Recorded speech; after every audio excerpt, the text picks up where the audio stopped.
All right, we'll go ahead and get started with our agenda session.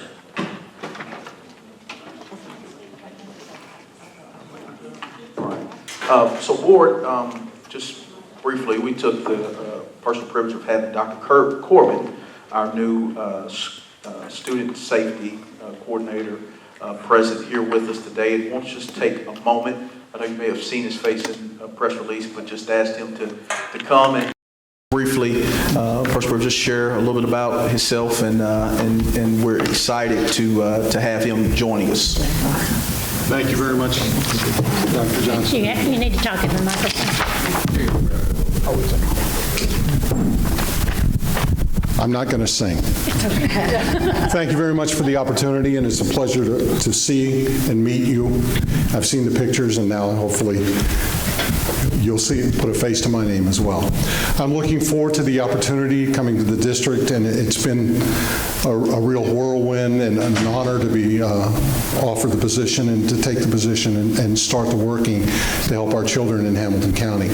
I'm retired from the Orlando Police Department. I served 15 years as a school resource officer, have been training school resource officers across the country for the last 3 decades, and have trained all of the SROs here in Hamilton County. So I have a relationship with them already and with the Sheriff's Department, and looking forward to building on that relationship and with you and making sure that we are doing everything we can to protect our children in Hamilton County.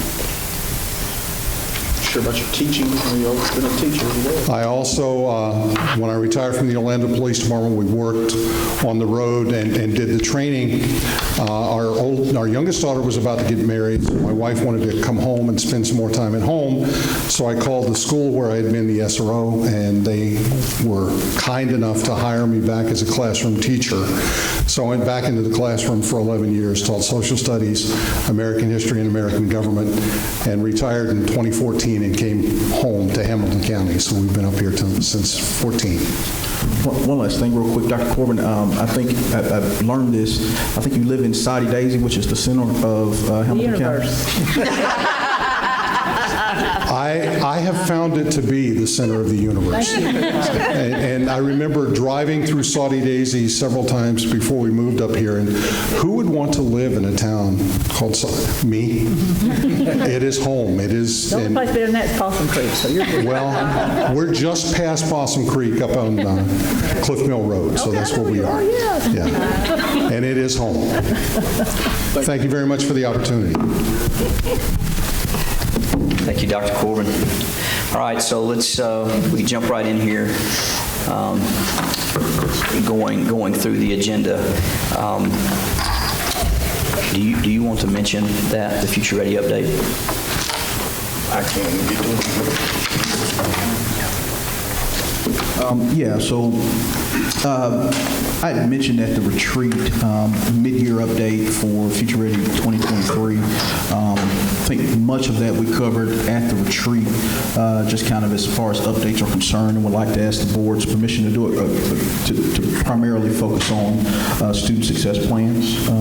We have several schools that are piloting those, and had a chance last week to be with that group of folks that are deep into that pilot, and they've actually almost 100% of the schools that are part of that pilot have the plans for every individual student, and just would like to take the opportunity for the board to hear more about specifically what's transpiring within those plans, if the board will be amenable to that. Any questions, comments about that as far as the update time? Okay. So let's move down to consent agenda items there. The first few items would be field trips. Do we have any questions or comments about those? Mrs. Thurman. Okay, I thought you had one. Anybody have a question or comment about that? It's not on this agenda packet, if I could, but I do want to make you all aware, we are still been working with Scott.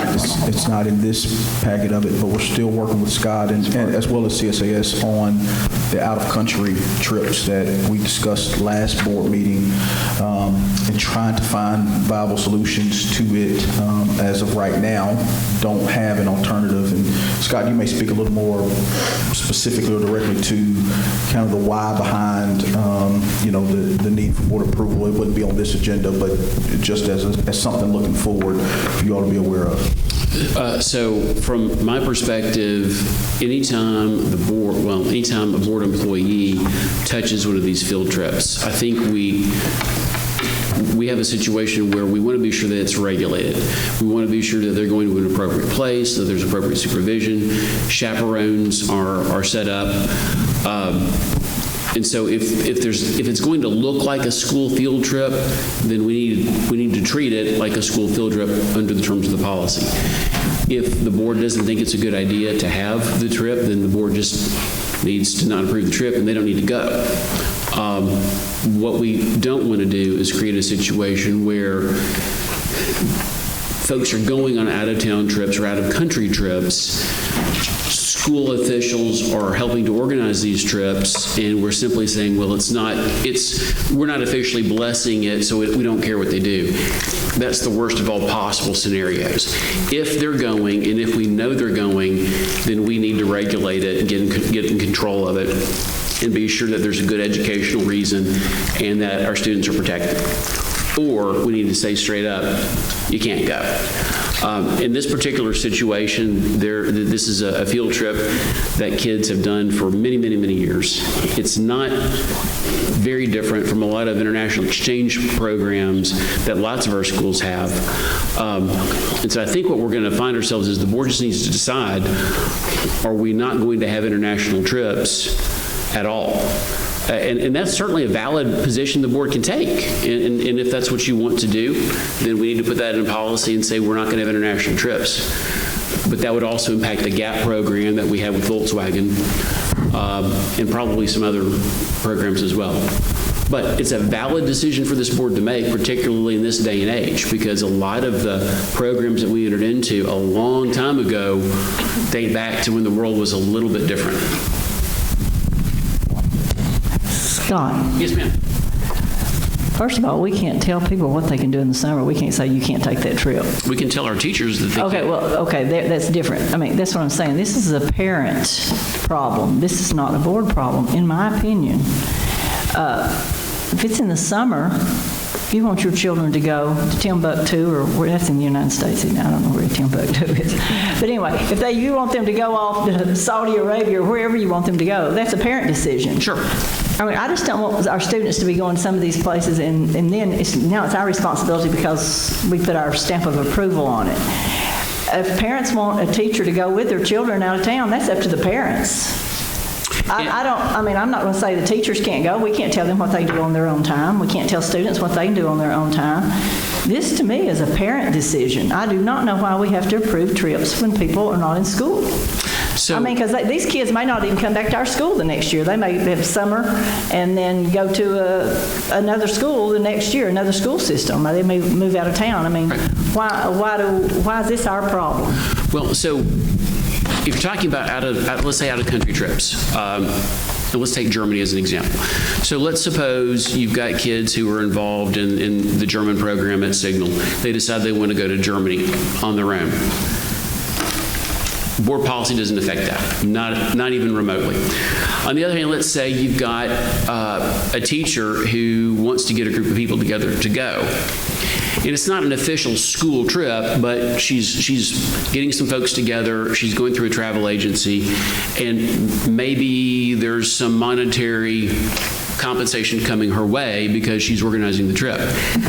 Your board policy actually prohibits that because she's using your students for her own personal financial gain. So that's actually prohibited because then there's a trip that looks like it's got the school's approval, but it's under the table. You follow me? And we've had situations where those things have happened, where we've had unregulated trips It's looked like it's had the school's approval. And so this board, many, many, many years ago, decided to get in front of that problem and say, you can't have an off-the-books school trip that you set up, but it really does look like a school trip, right? The third category of trips would be trips that really are organized by the school. It might be one teacher, two teachers, maybe even a group, maybe the French club, maybe a drama club. You get the idea. And it supports a curricular purpose, maybe a language program, maybe it supports some sort of enrichment activity. And it carries with it the blessing of the school. Those things happen. And again, I come back to the GAP program, the German-American exchange program that we entered into as part of the arrangement with Volkswagen. In that situation, we absolutely want to regulate it because they're going, we're setting it up. We want to be sure that the kids understand they're subject to the code of acceptable behavior. We want to be sure that the people who go are bound by our chaperone policies. We can do away with all of these. But if we're going to have anyone going, that's a policy decision. If you want to do away with all international trips, we can. But if we're going to have them, and you're probably going to have them, then we need to regulate them to be sure that the kids are protected, to be sure that expectations are clear for our employees, your employees, and that an educational purpose is pursued. But again, it's a complicated issue because when we started doing these things, again, the world was a simpler place. I completely understand the board's concerns about liability. From my perspective as a lawyer, the question is, do you have more liability by regulating a trip or more liability by pretending the trip doesn't happen? And is it connected with the school system? To me, I would rather regulate it and be sure it pursues a legitimate school purpose, that expectations are clear and well established, but it is entirely within the board's discretion to handle this however you choose. Scott, you said monetary compensation, and quite often, I assume you're speaking quite often when teachers take students, they don't get a salary per se, but they get their way paid, and maybe their spouse's way paid, which would be ultimately compensation. Yes, sir. That's exactly right. And part of our liability might be the fact that they recruit through the school. That's exactly right. They advertise it in the school, they send it out through the school, and I certainly see what Ms. Thurman's saying about concerned about our liability, and I certainly see that. But also I see that if we are letting our teachers run it, set it up, run it through the school, and I mean, my girls, when they went over here at Red Bank High School, when I was a teacher many years ago, they went to Europe, and it was done every year. And they went, and it was totally meetings at school, recruitment through school, and when they do that would, I'm just afraid that would extend our liability. But I certainly see Ms. Thurman's point. With the world the way it is, it's very dangerous. Thank you. And this might not be the time to delve into it, but I would really like to hear more discussion on it and what other people think, and even what the leadership team thinks. But to me, I think good input from all of us, because to me, it also provides, going in the summer might be the only time that some teachers can take a meaningful trip with their students and plan it, because they can't take away from the academic time during the school year, and that might be the time that they plan that trip to really be able to take a trip. You know, now that I'm listening to you say that, to really plan that trip and take the time that they need. Like, I'm thinking of that GAP program at Signal Mountain. That's the only time that they can really go on that trip. And to plan it properly, they need that time in the summer to do that, because they couldn't take that much time during the school year to go to Germany. And that program, it's not just Signal. I think Ultawa also has a GAP group, looking at Steve. Yeah. That's not even planned by us. That is an internationally recognized program where there are German students who come here. We send American students over there. So there's an entire array of situations that this applies to. And again, I think you need to decide, do we just say we're not going to have anything to do with it at all, but that's a very far-reaching prohibition, or do we regulate? And if you regulate, you do reserve the right to say, you know what, we're not going to do that. You do reserve that right. So let's say, for instance, I guess it was a couple of years ago, there was that attack in Toulouse, France, and for a while, nobody knew what was going to happen in the south of France. So Signal Mountain had planned on doing a trip over there with the French program, but the principal said, nope, we're not going to do it. So that's an example of maybe we want to do some trips, but we want to exercise some judgment about where to go. The board always has that authority to say, you know what, it's a great idea. We don't like the details of this. And so that's why when Mr. Bowles, I think he read the tea leaves and thought the board's going to have a lot of questions. So he put this on your agenda a couple of months last month, which was a couple months before he actually needed the approval, because he anticipated that this would raise some questions, and it has. So good for him for thinking about this and planning ahead, recognizing that there would be some issues here. So we've got time to think about it.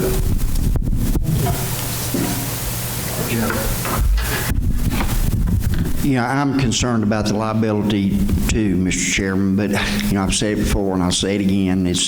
My bigger concern is about the kids that get eliminated that don't have the bucks to pay for it. And I'm as much or more concerned about that as I am the liability.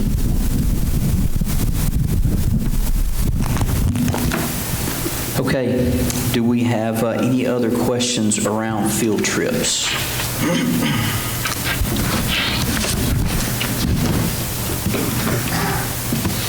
All right.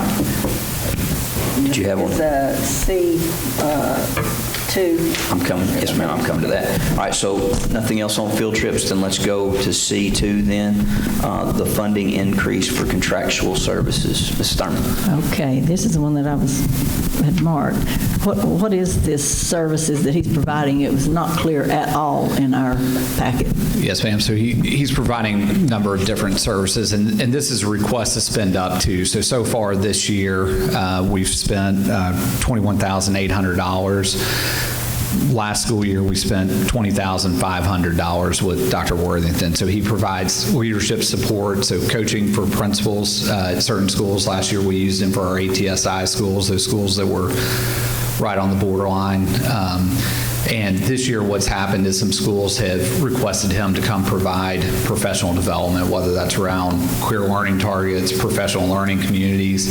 And so the funds are coming out of GP, but some of them are also coming from federal funds, whether that's through title dollars, opportunity zone funds.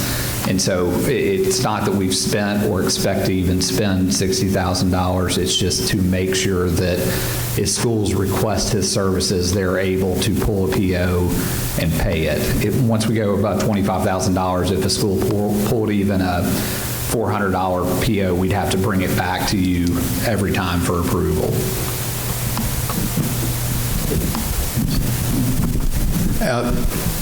Dr. Robertson, I know, the things I know about Dr. Worthington are very good. Prior to this, correct me if I'm wrong, PEF provided most of these services in the past. Is that correct? No, this is a separate thing. I think what you're thinking about is coaching support through PEF. Correct. It's separate from that because what they were providing through, and correct, not PEF, what PLA, Principal Leadership Academy, which is a partnership between us and PEF. Which is affiliated with PEF. Yeah, it was the first 2 years of a principal's of their principalship, they would get support.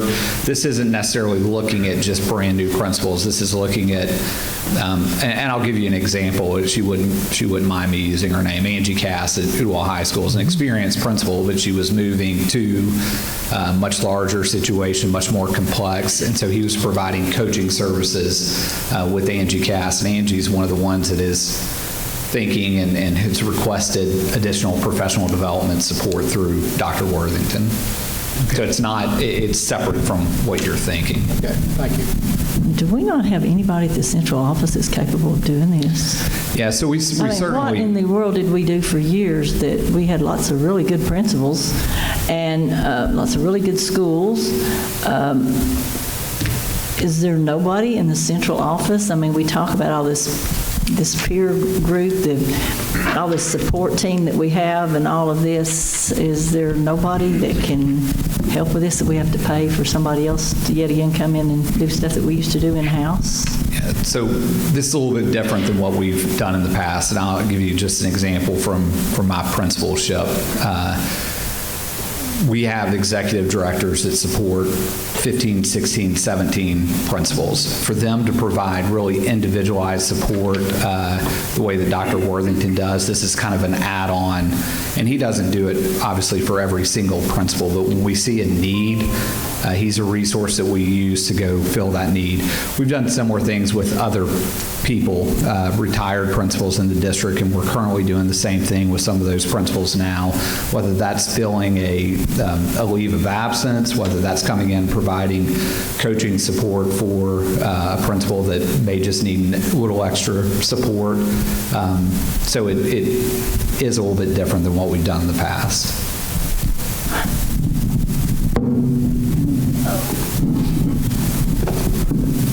And again, I do need to emphasize that some of this money is coming directly from school requests. This isn't all us. Like last year, when we were just doing the coaching, we spent $20,500 with him. What's happening, though, is people are hearing his name, seeing the work that he's doing. There's additional requests for his support. And curiously, where does the money come from? From what fund does it come So from? GP, so out of professional development support in my account, but also from federal funds, whether that's Title $1 or school-based funds where they're paying for it themselves. Okay. See, it's on here. I didn't have my computer. No, you're fine. Thank you. All right, any other questions, comments about that item? Okay, let's move down then to item D there, under Business Officer. We've got bids and contracts. I think there are 4 of those on the agenda. I'd like to know a little bit more about the Apprenticeship Coordinator, please.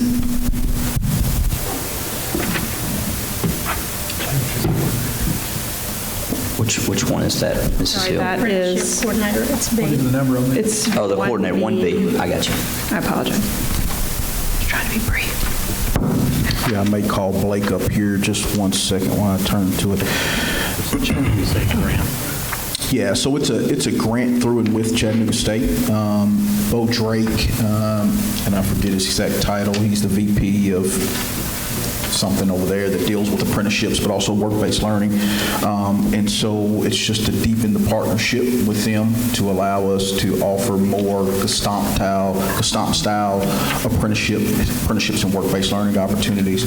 Also, Molly Blankenship, Chattanooga 2.0, has been involved with that conversation with Bo Drake as well. So it's just to really expand the offerings and really scale up the Gestamp model across the district. Thank you. That's really cool. Can I ask how long the grant is for, and are we going to be responsible for this when the grant is gone? Yeah, so the grant, and Blake, you want to go up and talk just a little bit about the nuances and intricacies of the grant? And obviously, the responsible for when it's gone piece, I can answer that from the standpoint of saying, you know, that we absolutely do not have to have it once it goes on. In reality... But it's a government program. It actually never goes away. You know, it just... Right. It lives for... It's the only thing that's close to eternity here on earth. It's a government job. But go ahead. Yeah, so this is a partnership with Chattanooga State and Hamilton County. John Maynard obtained some funds through a grant, and Chattanooga State obtained some different funds from a different grant. And so it wasn't enough to pay for one position. And so this is a partnership between the two. The goal is to take like the Gestamp model and how do we scale that up to multiple places. And so this individual's role would be to help in that setup process. So how do we go? We're working with Bo Drake's office at Chattanooga State, he's the non-credit side, who writes apprenticeship and pre-apprenticeship programs, and that's what the whole goal is. So it's a one-year grant then? Yeah, and so once it's gone, so I think to your point earlier, once it's gone, it's gone. I think the beauty of Gestamp really is that Gestamp has taken a lot of ownership in it, and it doesn't run itself by any means, by any stretch of the imagination, but it's embedded into their organization. So ideally, once you expand this, hopefully it will be embedded into these places, and it's really about getting students access to these. And you know better than I, a lot of the students that are in the Gestamp program under that apprenticeship, they are the leading salary earners for their households. A lot of them are, really, in all candor. And a lot of those students also, as well, that are part of that particular apprenticeship, they would not have completed high school, very frankly, if they just stayed in the traditional route. And so we always talk about college not really being the path for everybody, and it's not. And so this is an effort to expand really that model, obviously a focus of our governor, focus of commissioner, just a focus from the state around vocational training and technical, supports. And so this would allow us to expand that, hopefully, and then obviously those programs we would expect to be stood up.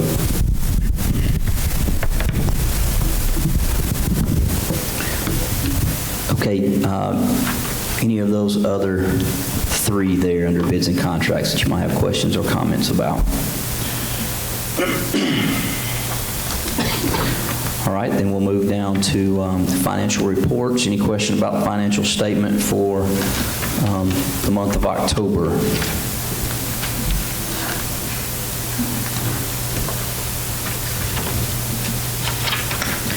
Okay. So that brings us to budget amendments, is that right? Mm-hmm. Yes. All right, so we've got under budget amendments, federal grants, self-funded programs. Any questions about any of those?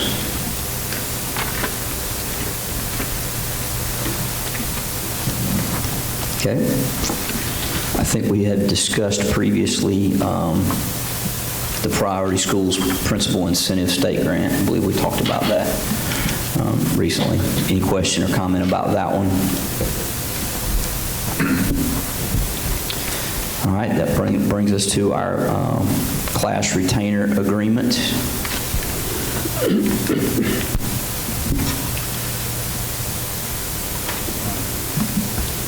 I'll put Cheryl on the spot just for the point of context here with class. You know how many years, if you run somebody may know, how many years the district has worked with class? I don't know exactly, but it's been a lot. Yeah. Yeah, a long time.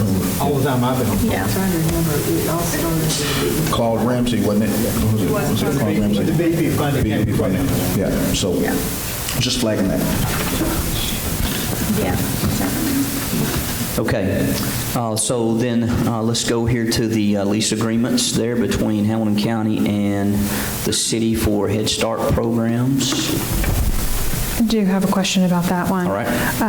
The North Chattanooga Head Start Center on Hamilton Avenue, the document makes note that the lease agreement for North Chattanooga location allows for time to demolish City of Chattanooga-owned manufactured structures. What's that about? So they do have some structures on that property that they're demolishing and they're replacing with other structures. Scott may have more detailed information from the city attorney. There have been portables on that property. Is that what, when we say manufactured structures, they're portables, getting rid of them?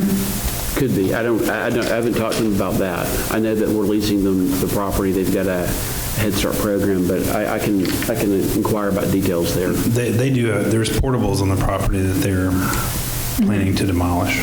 So it was interesting to me that this is a one-year lease agreement, and I don't understand how that note affects that one-year lease term. Does their lease not roll at the same time as the other three leases because they have time to demolish? I'd just like some more information about that. I'll check into that. I'll ask my contact at the city. Okay. And I'll email you, and I'll copy the rest of the board about that before the meeting. all of us. Yeah, sure. Because within our packet, it just says page 1 of 1, like we didn't have the supporting documents, or at least I didn't see them for the full length of those leases. Oh, yes, we do. Here they are. One thing I would clarify. I apologize. I'll look into those. They last for a year, and then both parties can renew for 3 additional terms, 1 year at a time. Right. And that was the same way these were set up under the previous arrangement, which expires at the end of this year. And from part of my understanding is that they need time to demolish the buildings before they just need some extra time in that lease agreement to get that done. But they're already there. Right, they want to take them down. Okay, we won't. Yeah. I'm not too worried about it. They've had use of the property for a while, Right, yeah, like for a very long time. yes. For whatever reason, they want to go from a 4-year lease to a 1-year lease with extensions. And because there's going to be some work done, I guess that impedes their ability to use it in the interim. The better question, I guess, is why not stick with a 4-year lease? I can't answer that. It would really be more beneficial to them if they had a 4-year lease. To us, it doesn't make any difference. So that's a great question, but I'm not sure why the city decided to do a 1-year. Well, I was incorrect. There are the lease agreements within this agenda, so I'll take a look at this. Okay, any other questions, comments about those items there? All right, then that brings us down to items under Chief Equity Officer. I think we have one there, just the quarterly bullying report. Any questions or comments about that one?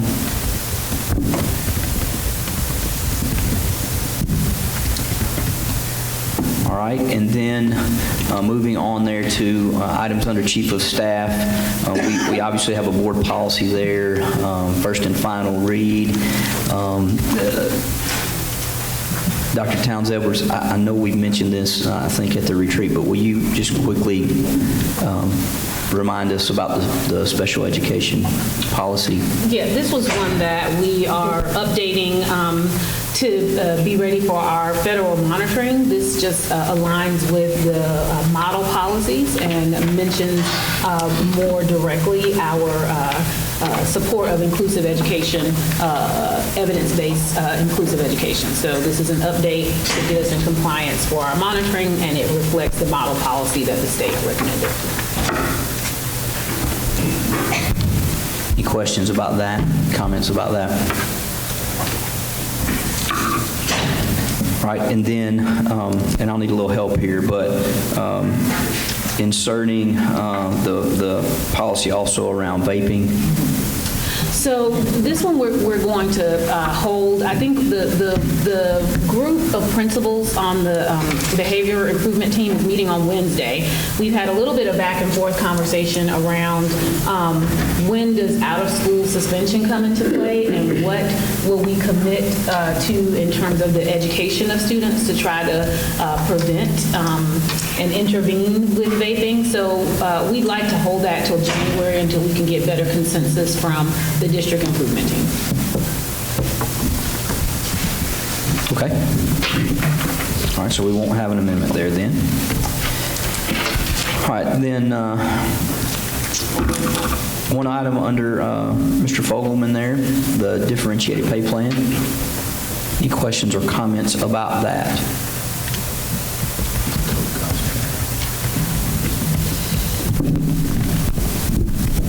Well, I'd like you to walk us through it, please. Hit the highlights for us.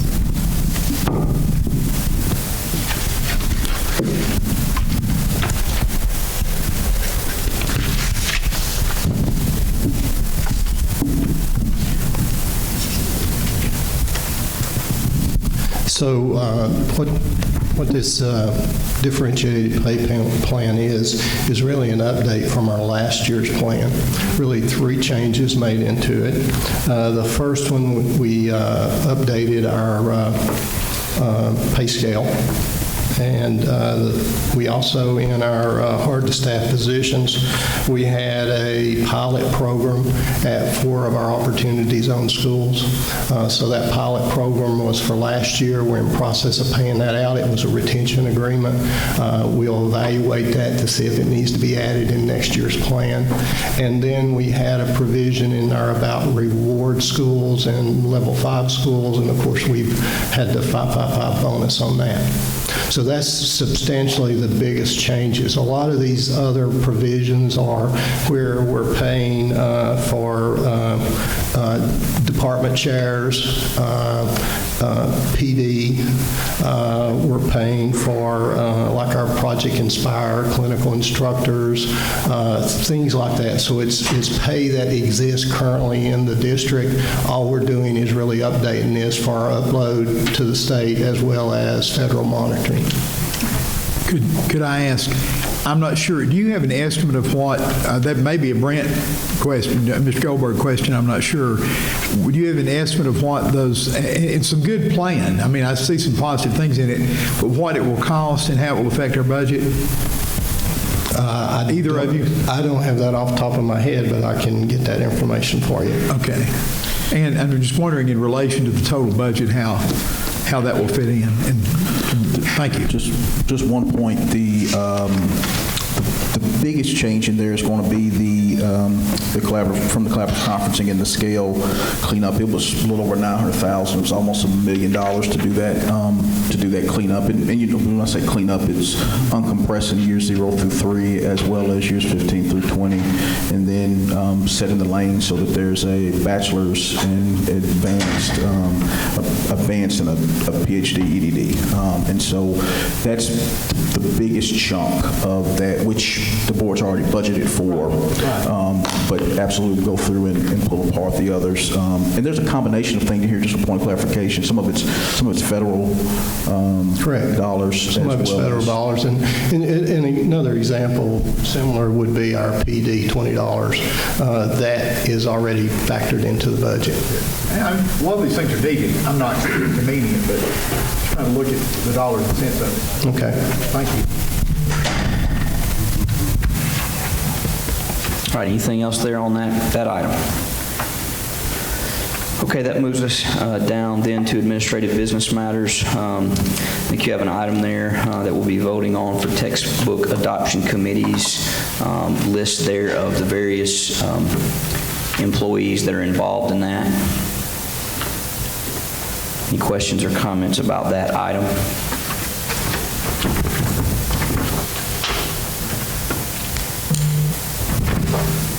Okay. Then that also brings us to a chiller replacement at CCA. Any discussion about that item?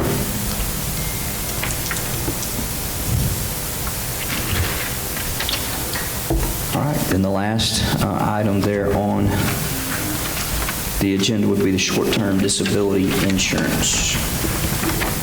Questions or comments in regards to that? So this did stand out to me, Brent, as I looked at it, because it would replace the sick leave bank program. And as I think about the conversations that have ensued since we made the change to substitutes, I wanted to understand how have our employees been consulted and advised about the potential of this change, and talk us through the pros and cons and how we landed at this. I may let Keith jump in as well, but currently we have the sick leave bank, which is an antiquated benefit system. It also depends on peers of employees to determine whether or not they're disabled versus a third party, like an insurance company. So those are two of the major obstacles with the sick leave bank. This is something that was discussed and agreed upon during collaborative conferencing. And then we had a member of HCA serve on the selection committee when we did the RFP. And the proposal is to award this to the Standard, which currently administers our long-term disability insurance. So they had the best proposal, but it would also create some coordination of benefits between short-term and long-term as well. Currently, sick leave bank is you can only utilize it for 90 days. 90 days. Short-term disability insurance would run much longer than that, up to a max. Short-term disability is different in that it only pays 60% of income, whereas sick leave bank, you get paid your full amount, but only up to 90 days. And then employees will have the option to purchase additional coverage above and beyond what we provide. So this will take us from having a sick leave bank to providing board-paid benefits for both short-term and long-term disability for employees. And we believe that that's a much better system than having peers determine whether or not an employee is disabled. So what's the plan to dissolve the sick leave bank? Because if I understand correctly, people are generous and donate hours to that. Right. So we also compensate people for sick leave that they've accrued. Right. We would reallocate. So what's left? What's current? We'll pick a date. Scott will do a lot of this, help us with this. I think he's done it in other districts. But we'll reallocate the sick leave back to the employees who contributed to the sick leave bank. Okay. So we'll at a date and time, whatever that balance is, it will be reallocated on a pro rata basis. Okay. Can you go over to the board just how this is funded, how this will be funded? Yeah, so this will be funded by the Internal Service Fund, just like we currently fund health insurance, dental reimbursement, and long-term disability insurance. So it would be funded through the Internal Service Fund. Is there going to be something taken out of the teacher's check to pay for this? No, nothing would come out of their check for the basic coverage, but if they voluntarily elect to have additional coverage, we would deduct that from their check. So it's going to cost us $58,000 a month? Is that what I'm getting? Correct. And right now, the process we're using is costing us how much? Well, right now we're paying them full sick leave when they're out for 90 days. So they'll use less sick leave. Sick leave has a cap for how much you can roll over, and then rolled over sick leave is currently paid out at $40 a day when an employee separates. So correct me if I'm wrong here. We do away with the sick bank that our employees have now.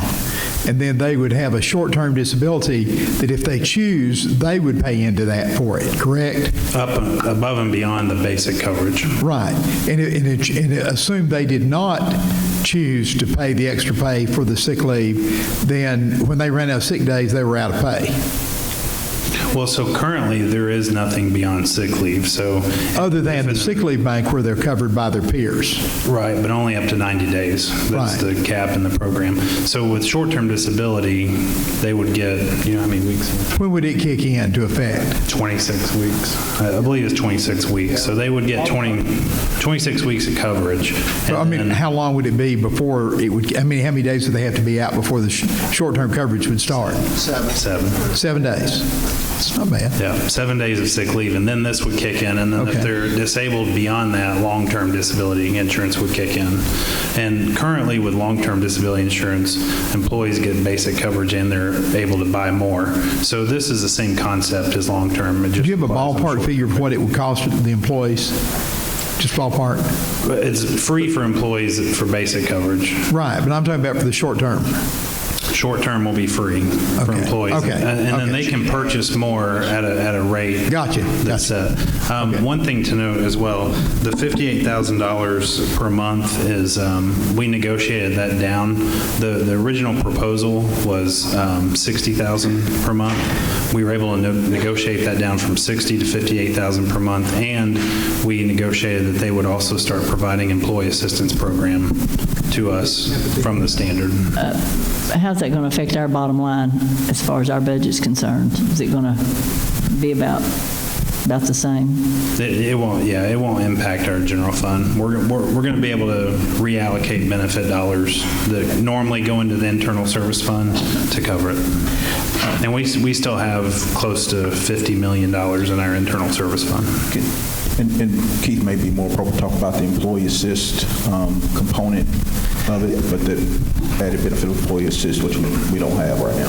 So one of the things we've been concerned about is that really we don't have an employee assistance program in our current lineup of benefits. So this will give us a basic program, give us something to start, and then we can evaluate, going forward what if anything, we want to do to improve that. So, if there's typical things you see in employees seeking out assistance through an employee assistance program will be available. And I just might mention, as we think about sick leave bank, only about a third of our employees participate in sick leave bank. So what this is going to do is open it up for all employees. And that's almost a third in both certified as well as classified.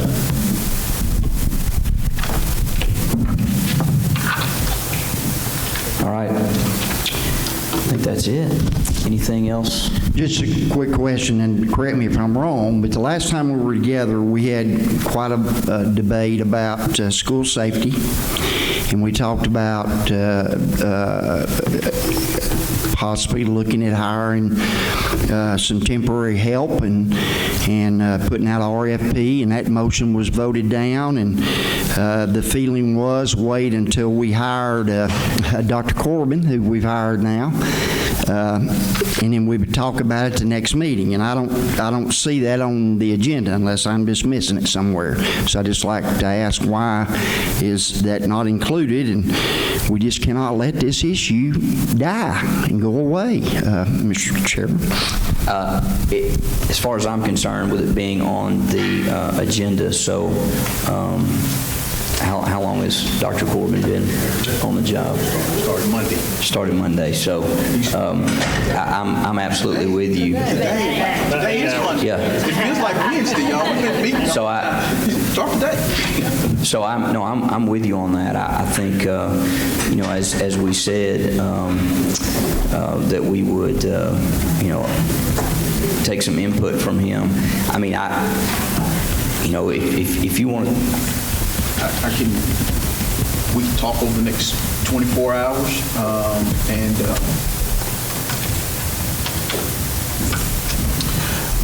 if the board is open to it, we can amend it, and I would submit that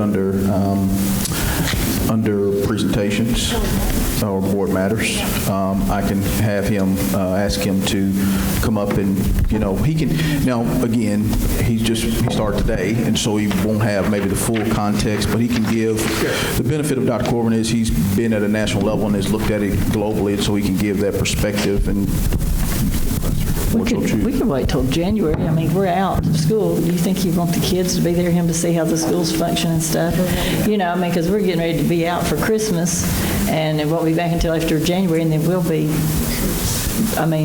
give him a little bit of time to get his feet wet and get his footing and see what maybe. Absolutely.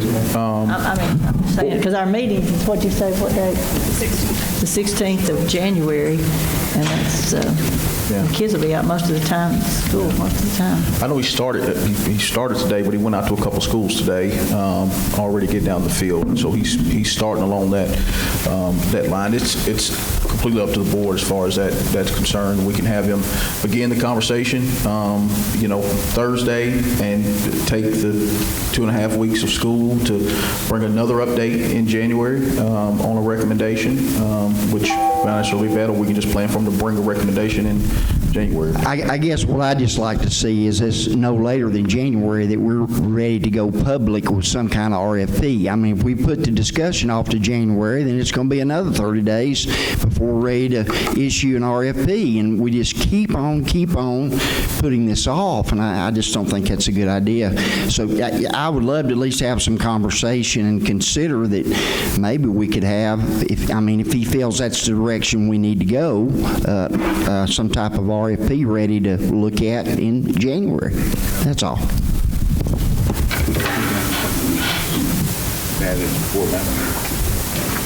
Okay. Any other questions, comments about the agenda? All right, we are adjourned for a few minutes.